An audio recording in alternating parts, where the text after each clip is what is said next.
तो इंस्ट्रूमेंट में शेल को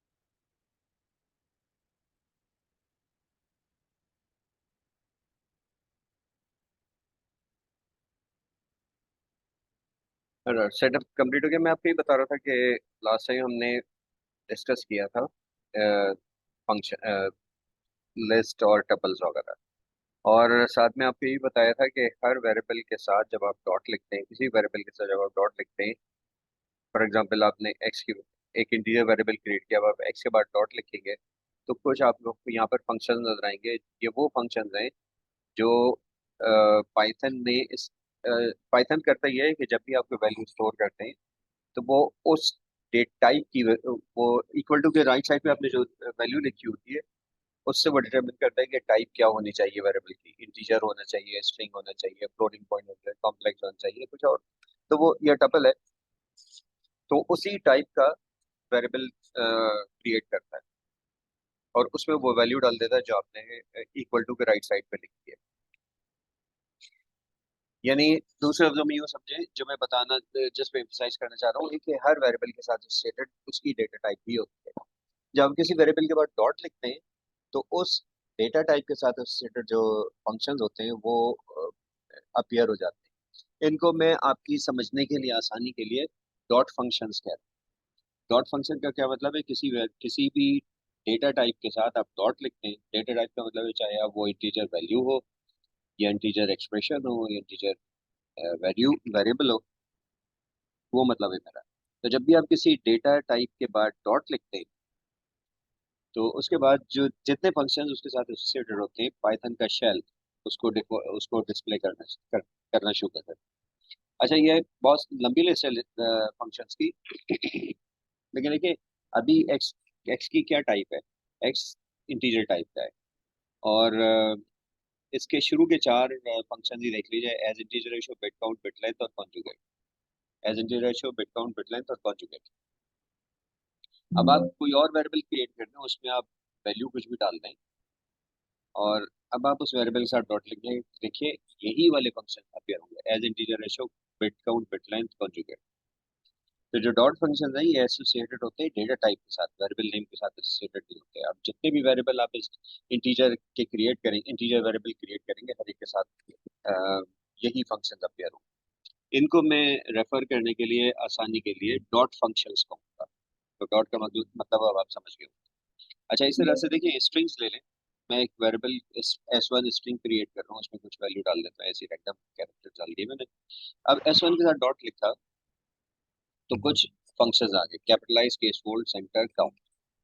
या जब हमने लास्ट टाइम स्ट्रिंग्स के बारे में पढ़ा तब भी ये चीज़ देखी थी। तो देखिए, अब अगर मैं दूसरा वेरिएबल क्रिएट करूंगा और वो स्ट्रिंग टाइप का होगा तो उसमें भी से यही सारे फंक्शन जो है ना उसके साथ आ रहे होंगे।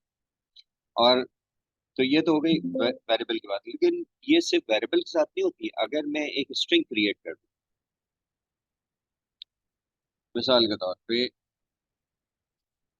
इसमें पाइथन लिख दे, अब इसके बाद मैं डॉट लगाऊं, ये स्ट्रिंग है ना पाइथन लेफ्ट साइड पे, देखिए इसके साथ भी वही सारे फंक्शन आ रहे हैं: capitalize, casefold, count, centre, count वगैरह। तो ये डॉट फंक्शन है वो डिपेंड करते हैं डेटा टाइप। अब वो डेट लेफ्ट साइड डॉट से पहले आपने जो डेटा टाइप है उस पर डिपेंड करता है कि आगे फंक्शंस कौन से आएंगे। ये वाली बात बतानी इसलिए जरूरी है कि अभी बिगनर लेवल पे या ओ लेवल पे तो आपको शायद इसकी जरूरत ना पड़े, लेकिन वैसे आप नोट कीजिएगा जब आप किसी और के कोड, खासतौर से प्रोफेशनल पाइथन प्रोग्रामर्स के कोड लिखे हुए देखें तो उसमें आपको डॉट्स की एक सीरीज नजर आएगी। मिसाल के तौर पे मैं ये जो अभी मैंने क्रिएट किया था, पाइथन लिखा था मैंने, तो लिखूँ पाइथन, डॉट लिखूँ, अब डॉट के बाद यहाँ पर इसको कर दूँ अपर अपर में कन्वर्ट कर दूँ। जब अपर में क्रिएट हो कन्वर्ट होगा तो आपको पता है इसका जो रिजल्ट है वो क्या आएगा, एक स्ट्रिंग होगा। अब मैं डॉट लगाऊंगा तो अब मेरे पास ये दोबारा से ये तो हो गया अपर। अपर इसको अपर में अब मैं इसके ऊपर काउंट अप्लाई करूँ। काउंट क्या करता है, कैरेक्टर्स काउंट करता है। अब मैं काउंट में लिखूंगा कैपिटल ओ, लेकिन स्ट्रिंग जो ओरिजिनल स्ट्रिंग है उसमें तो स्मॉल हो है तो उसका काउंट 0 आना चाहिए। लेकिन क्योंकि मैंने अपर लिखा तो हो अब ये सीक्वेंस क्या बनेगी, पहले पाइथन होगा, पाइथन जो है वो अपर में कन्वर्ट होगा, अपर में कन्वर्ट होने के बाद उसका काउंट आएगा। अच्छा काउंट क्या होता है, काउंट तो इंटीजर होता है। काउंट का जो रिजल्ट आता है वो तो इंटीजर होता है। अब अगर मैं इसके आगे डॉट लगाऊंगा, ये नीचे इसलिए आ गया क्योंकि स्क्रीन छोटा है, वरना ये इसके आगे ही अपीयर होता। अब मैं अगर इसके आगे डॉट लगाऊंगा, अब देखिए हम वो सारे फंक्शन आ रहे हैं जो इंटीजर पे apply. Dot as integer show bit count bit length वगैरह फ्रॉम बाइट्स। तो अब अगर मैं ये जो काउंट आ रहा है इस काउंट को मैं ऐसा करता हूँ, इसका काउंट तो 1 आएगा, तो 1 डिवाइडेड बाय 10 0.1 हो जाएगा। 1 डिवाइडेड बाय 6 करता हूँ, इसकी कोई वैल्यू आ जाएगी। अब मैं लिखता हूँ डॉट। अब काउंट,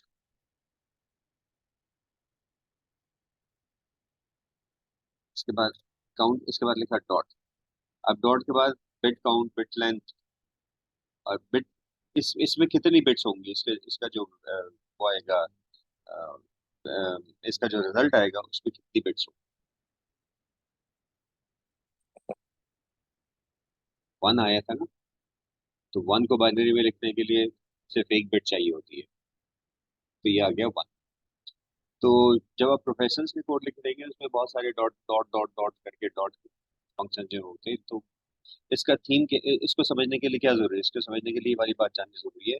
ये जो डॉट फंक्शन है रिलेटेड होते हैं डॉट से पहले वाली डेटा टाइप पे डिपेंड कर रहा होती है। तो उसके बाद आप डॉट करके जो भी चीज लिखें वो उस पिछली वाली वैल्यू के ऊपर वो वाला फंक्शन अप्लाई होगा। आई होप कि ये है तो थोड़ी सी इन डेप्थ बात, और ओ लेवल में जरूरत भी नहीं होती, लेकिन प्रोफेशनल प्रोग्रामर इस तरह से कर रहे होते हैं। लेकिन बात क्योंकि ज़्यादा मुश्किल नहीं थी, मैं समझता हूँ कि ये आप लोग भी समझ, इस लेवल पे भी समझ सकते।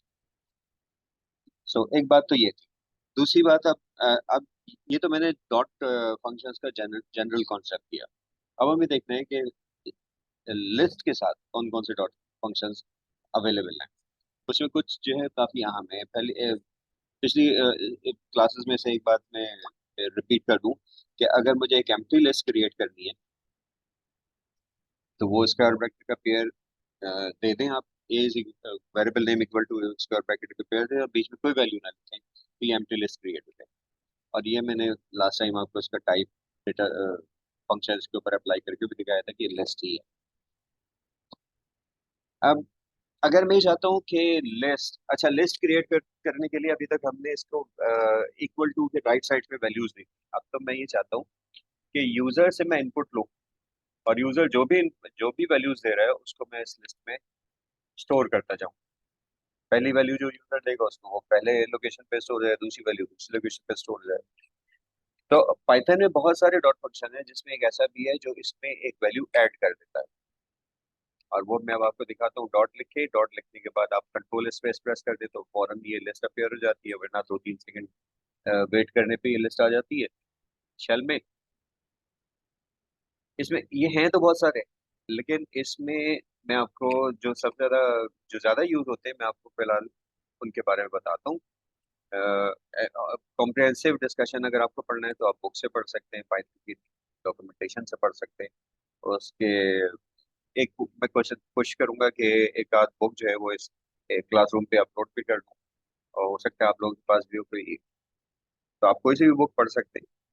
लेकिन मैं आपकी स्टडीज के लिए एक बुक पढ़ूंगा। अच्छा ये बुक देने का एक और रीजन भी है, क्योंकि हमने ये डिसाइड किया है नान साहब के एक्टिव इन्वॉल्वमेंट के बाद कि हम इसके टेस्ट भी लिया करेंगे छोटे छोटे।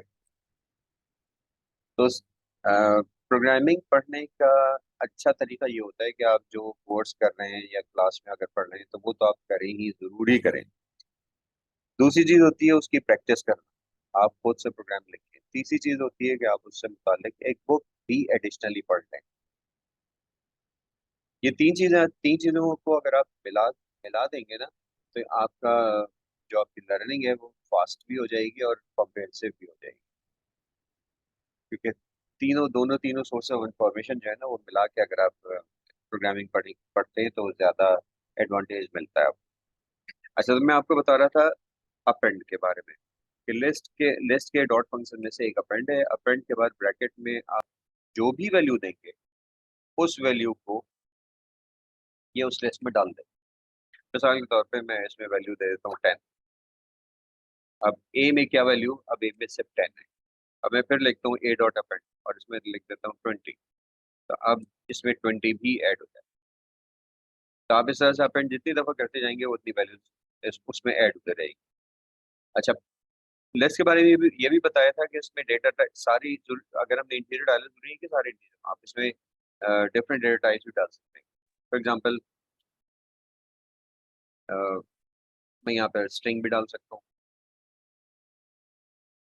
आप देखें तीसरी चीज है पाकिस्तान, स्ट्रिंग आ गया। अच्छा, अब आपको ये भी याद होगा कि जितने भी वैल्यूज में ऐड होती हैं, अगर मुझे इंडिविजुअल वैल्यूज को एक्सेस करना हो तो लिस्ट के साथ स्क्वायर ब्रैकेट में उसका पोजीशन नंबर लिखते हैं। वन पोजीशन नंबर वन पे क्या है? पोजीशन नंबर वन का मतलब है दूसरी पोजीशन, काउंटिंग जीरो से शुरू है, तो ये 20 है। और अगर टू लिखें तो ये पाकिस्तान है। अच्छा, ये भी आपको मालूम है कि A2 जो है वो स्ट्रिंग है। अगर मैं लिखूँ लाइन ऑफ A2, क्या आएगा? इसका आंसर क्या आना चाहिए? Number of character in Pakistan. और A2 है क्या? A2 पाकिस्तान ही है। तो अभी हमने उसमें से सिर्फ एक फंक्शन पढ़ा है अपेंड। ए डॉट अपेंड हो गया। क्लियर से जो नहीं, ये जो कुछ आपने इसमें ऐड किया होता है वो इरेज हो जाता है। मैंने ए डॉट क्लियर लिखा तो अब ए एम्प्टी हो गई। काउंट, स्ट्रिंग में भी काउंट था, इसमें भी काउंट है। जो स्ट्रिंग में काउंट करता है वही काउंट यहाँ पर भी करता है। काउंट में हम यहाँ पर एक वैल्यू देते हैं, वो वैल्यू उसमें काउंट करके बताता है कि वो वैल्यू लिस्ट में कितनी मरतबा आई है। तो अपेंड हो गया, क्लियर हो गया। इंडेक्स, इंडेक्स के बाद मैं यहाँ पर एक वैल्यू दूंगा तो वो उस को पॉइंट करके बताएगा कि ये वैल्यू किस इंडेक्स पे।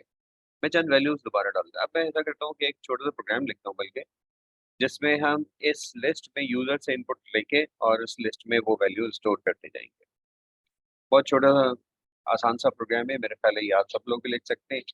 आप लोगों ने इस वक्त ये करना है कि अपने अपने लैपटॉप्स के ऊपर ये प्रोग्राम लिख के और रन करके, जब आप मुतमईन हो कि आपका प्रोग्राम सही काम कर रहे हो तो आप यहाँ पर पेस्ट कीजिएगा। और इन द मीन टाइम मैं यहाँ पर कर भी रहा हूँ, जिसको कंफ्यूजन हो, कोई प्रॉब्लम हो तो वो मेरा कोड साथ साथ देखता जाए। लेकिन पहली अटेम्प्ट आपने खुद ही करनी है, क्योंकि बातें आपने इसमें इस टास्क को करने के लिए कोई नई नॉलेज नहीं चाहिए। वो सारी इसमें वही सारी नॉलेज यूज होगी जो मैं इससे पहले किसी न किसी क्लास में कवर कर चुका हूँ। तो मैं अब शिफ्ट करता हूँ, इसको तो क्लोज कर देते हैं और एक नई फाइल ओपन करते हैं, इसको सेव कर देते हैं। ये डे 6 है ना आज का, इसको सेव कर लें।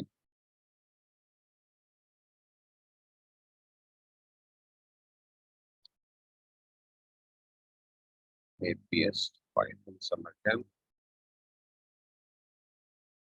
डे 6।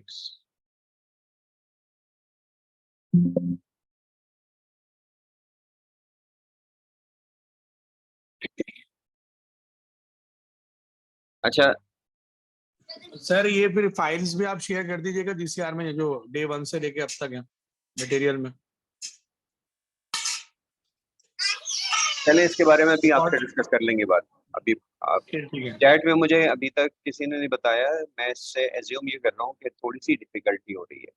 सो जरा सा अब अपनी टाइपिंग छोड़ दीजिए, जो कुछ आप काम कर रहे हैं जरा सा इस तरफ कंसंट्रेट कीजिए और मुझे चैट पे लिख के बताइए कि आप लोगों ने छोड़ दी कंसंट्रेशन, मेरी बात सुन ली या नहीं। मेरी बात सुन ली, कहाँ क्या क्या आपने किस तरफ कंसंट्रेट करना है जो मैं टाइप कर रहा हूँ? Is it okay?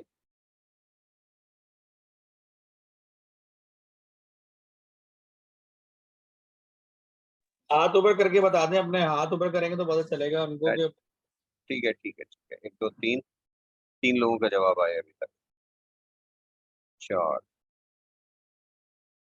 पांच, एक में हैंड रेज किया, पांच, चल सिक्स, ठीक है, ओके। अब देखें, यहाँ थोड़ी सी आपको डिफिकल्टी हो रही है। ये प्रॉब्लम आपको अक्सर पेश आती है जब आपको थोड़ा सा डिफिकल्ट प्रोग्राम अटेम्प्ट करने की कोशिश करें। उसका आसान तरीका मैं आपको बताता हूँ। उसका आसान तरीका ये होता है कि आप वो जो जो इसमें टास्क परफॉर्म करने हैं ना, आप सिर्फ उनको लिख लें। आप भूल जाइए प्रोग्रामिंग को, आप भूल जाइए सूडो कोड को, सब चीज भूल, एल्गोरिथम को भूल जाए, सिर्फ टास्क लें। अब मैंने आपसे कहा क्या है? मैंने ये कहा है कि आप यूजर्स आप इनपुट लीजिए और उसको लिस्ट में सेव कर। तो स्टेप्स क्या है कि take input a value from user, और दूसरी क्या है, store that value into a list. ये दो स्टेप्स। अच्छा, सिर्फ एक, अब इसके अब ये जो जो इम्पोर्टेंट पॉइंट्स थे, तो अब इनपुट लेना तो सबको आता है। इनपुट लेने के लिए क्या करते हैं? इनपुट, इनपुट के आगे क्या करेंगे? आप प्रॉम्प्ट दे सकते हैं, enter some value to be stored in a list. Sir variable वाले में अगर इंटीजर लेते तो आईएनटी लगाना पड़ता है इसके अंदर ना। जी जी, अभी हम आ रहे हैं उसके ऊपर, बल्कि इसी सिलसिले में मुझे एक नई चीज बतानी है, यानी स्टूडेंट्स। तो पहले तो हमने क्या किया, सबसे पहले इनपुट स्टेटमेंट लिख दिया, क्योंकि हमने सबसे पहले क्या लिखा होता है, take input value from the user, तो ये इनपुट हो गया। अच्छा, जो वैल्यू आई है, ये हमने सबसे पहली क्लास में डिस्कस किया था कि अगर हमें कोई वैल्यू अगले किसी स्टेप में इस्तेमाल करनी होती है तो हमें उसे किसी वेरिएबल में स्टोर करना होता है। और वेरिएबल में स्टोर करने के लिए पहले एक वेरिएबल नेम लिखते हैं। नाम कुछ भी रख दीजिए आप इसका, फॉर एग्जांपल मैं वी रख देता हूँ वैल्यू के लिए, v is equals to input. अच्छा, ये जो वी है, अब इसमें इंटीजर भी आ सकता है, फ्लोट भी आ सकता है, स्ट्रिंग भी हो सकता है, कुछ और चीज भी हो सकती है। बल्कि इवन ये कि मैं आपने तो अगर आप प्रोग्राम बना के मुझे देंगे तो मैं इसके आगे एक लिस्ट भी तो टाइप कर सकता हूँ, एक टपल भी तो टाइप कर सकता हूँ।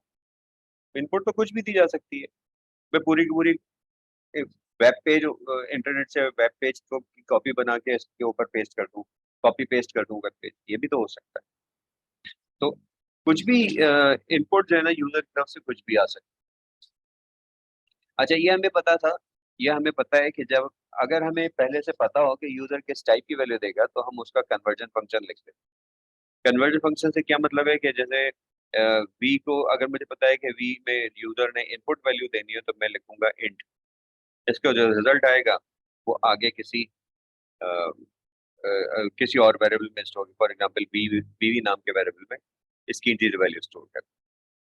अगर मुझे पता है कि फ्लोट है तो इंट की जगह फ्लोट आ जाएगा। लेकिन अब मुझे नहीं मालूम कि यूजर क्या वैल्यू दे, मुझे तो जनरल प्रोग्राम लिखना है कि यूजर जो भी कुछ अला बला जो चाहे एंटर कर दे, वो सब कुछ जाके लिस्ट में स्टोर है। क्योंकि लिस्ट की एक अहम बात बाकी प्रोग्रामिंग लैंग्वेजेस से जो डिफरेंट है वो ये कि आमतौर पे प्रोग्रामिंग लैंग्वेजेस में मल्टीपल वैल्यूज को स्टोर करने के लिए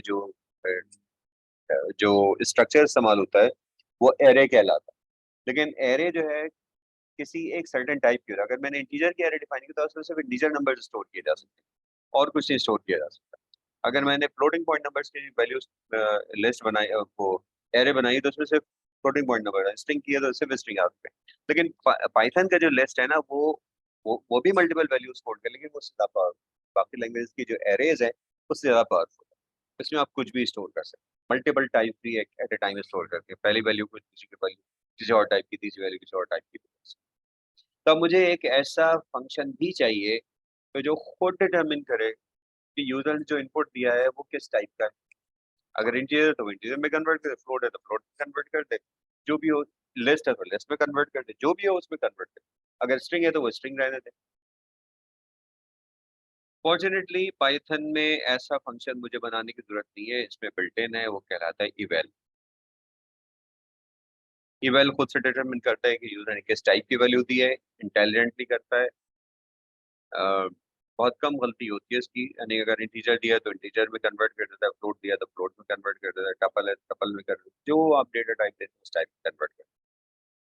अच्छा, तो ये तो हो गया take take input a value from user, और इसमें से ये वाला जो मैंने वो स्टेटमेंट लिखा हुआ है इवेल वाला, बस ये नया है, मैंने इवेल पहले नहीं बताया था, बाकी सब चीजें आपको पहले से पता थी। तो पहला स्टेप हो गया take input a value from user, और मैंने उसको कन्वर्ट, अगर मैं कन्वर्ट ना करता तो जो लिस्ट में जाती वैल्यू वो किस टाइप की होती है, ये मुझे आप लोग बताएंगे जल्दी से चैट पे लिख के। अगर मैं जो इनपुट लिया है वही डायरेक्ट वैल्यू स्टोर करता, इवेल ना लिखता, ये वाला जो जो मैंने हाईलाइट किया स्टेटमेंट यहाँ किया ना लिखूं, तो लिस्ट में किस टाइप की वैल्यू स्टोर हो।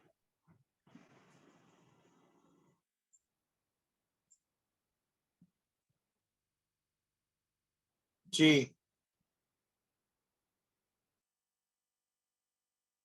निवियान है, मिस्टर नीवी। जी सर।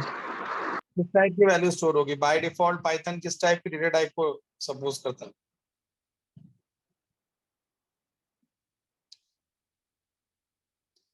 सर मैं बता दूं आंसर? बिल्कुल बताएं। इन बाय डिफॉल्ट ये तलहा स्ट्रिंग।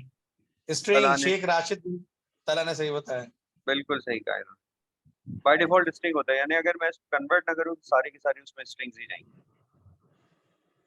वेरी गुड, चाहे उसमें मैं इंटीजर लिखूं, फ्लोट लिखूं, कॉम्प्लेक्स लिखूं, कुछ भी लिखूं, चाहे स्ट्रिंग ही लिखूं, क्योंकि हम अगर मैं कन्वर्ट नहीं करूंगा तो बाय डिफॉल्ट वो इंटीजर स्ट्रिंग होगा, और स्ट्रिंग ही जाके अगर अगर मैं उसको डायरेक्ट स्टोर कर दूं तो स्ट्रिंग ही होगा।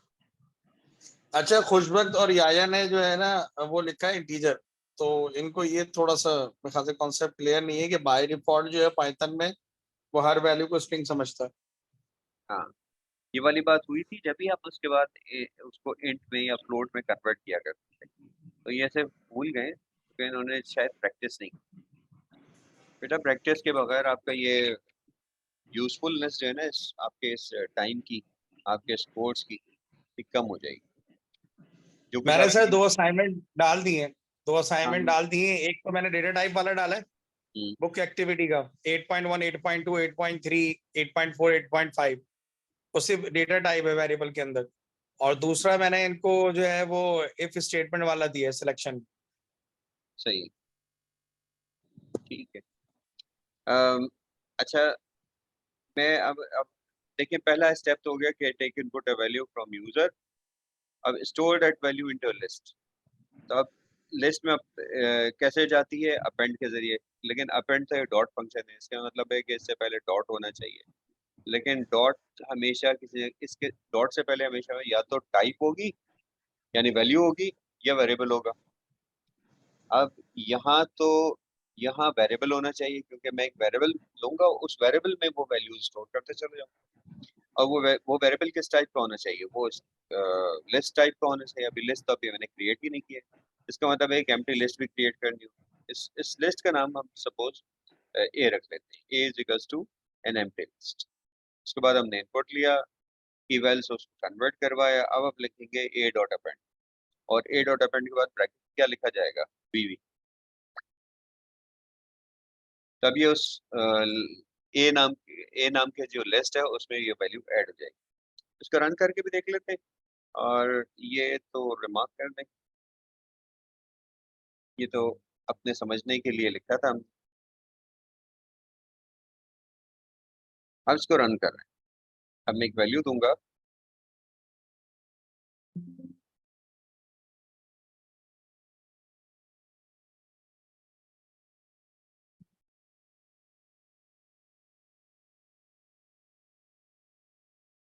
चल चल काम कर नहीं हुआ।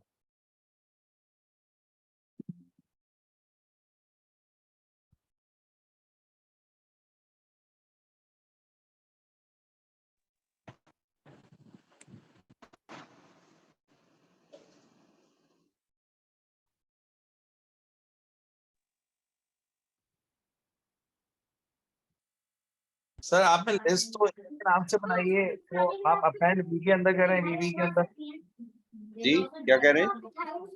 लिस्ट जो है वो आपने ए के नाम से बनाई है ना, जी तो लेकिन आप अपेंड जो कर रहे हैं वीवी वो ए के अंदर कर रहे हैं, तो वीवी पहली वाली वीवी डाल रहे हैं।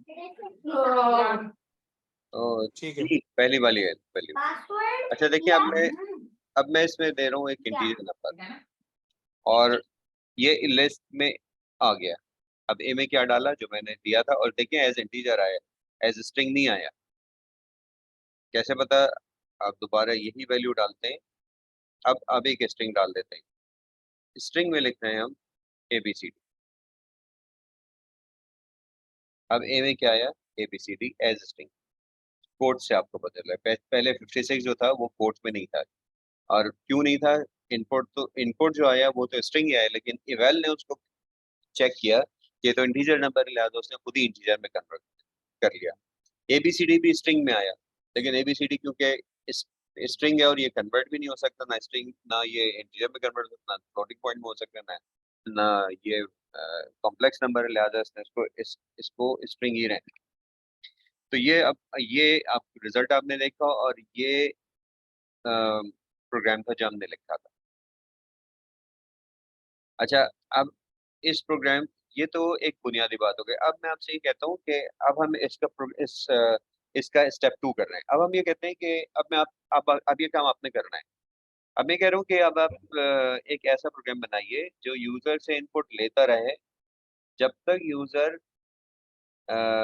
जो यूजर जो भी वैल्यू दे वो उसको उसमें स्टोर कर दे, लिस्ट में स्टोर करता चला जाए। ठीक है। अब अगर इसके ये वाला प्रोग्राम लिखने में डिफिकल्टी हो तो आप क्या करेंगे? पहले इसके स्टेप्स लिखेंगे। इसके स्टेप्स क्या हैं? Take input value from user. दूसरा स्टेप क्या है? Store that value into the list. और और क्या है कि यही काम फिर दोबारा करना है। इसका मतलब है कि ये चीज एक लूप में स्टोर होनी चाहिए। मिसाल के तौर पे फॉर। अब मैं अगर मैंने फॉर लिखा, फॉर का लूप लिखा, फॉर के लूप के साथ अगर मैंने ये स्टेटमेंट लिखे, तो क्या करेगा? जितने फॉर लूप में मैंने जितनी वैल्यूज दी होंगी उतनी दफा ये एग्जीक्यूट होगा। फॉर लूप को मैंने जितनी दफा चलाने का कोड लिखा होगा उतनी दफा ये वैल्यूज मुझसे इनपुट लेगा और उन सारी वैल्यूज को ये लिस्ट में स्टोर कर देगा। अच्छा, अब ये जो फॉर लूप है, अगर मैं इसको यूं लिख दूं, ये प्रोग्राम तो मैं पहले ही लिखा लिखा हुआ है मेरे पास, जो एक वैल्यू इनपुट लेता है। इसका मतलब मुझे सिर्फ फॉर लिखना है, लेकिन मैं जानबूझ के इसमें एक मिस्टेक कर रहा हूँ। सर आपने वो मिस्टेक आइडेंटिफाई करनी। तो मैं कह रहा हूँ कि फॉर लूप कैसे लिखा जाएगा? फॉर के बाद कोई वेरिएबल नेम होता है, उसके बाद इन होता है, इनके बाद रेंज होती है, और रेंज में मैं एक सिंगल वैल्यू दे रहा हूँ। सपोज मैं इसमें 5 वैल्यूज डालना चाहता हूँ, मैं लिखूंगा रेंज 5। अब ये जो प्रोग्राम है, ऊपर की तरफ मैं रिमार्क कर दूँ कि मैं इसे रन करने जाऊंगा। हाँ, तो ये प्रोग्राम अब मल्टीपल टाइम चलेगा। कितने बार चलेगा? 5 दफा। हर दफा एक इनपुट लेगा, उसको इवेल चेक करेगा किस टाइप की वैल्यू, उसमें कन्वर्ट करेगा। तो 6 और मरतबा नहीं चलेगा क्योंकि जीरो को नहीं लेगा, जीरो जीरो भी तो काउंट जीरो होगा। से जीरो से लेकर 4, 0 से लेकर 4 तक जाएगा ना, चलेगा तो 5 ही दफा। हाँ वो एक कम लेता है, ठीक है। हाँ, तो लेकिन इसमें गलती जो है वो कुछ और है। और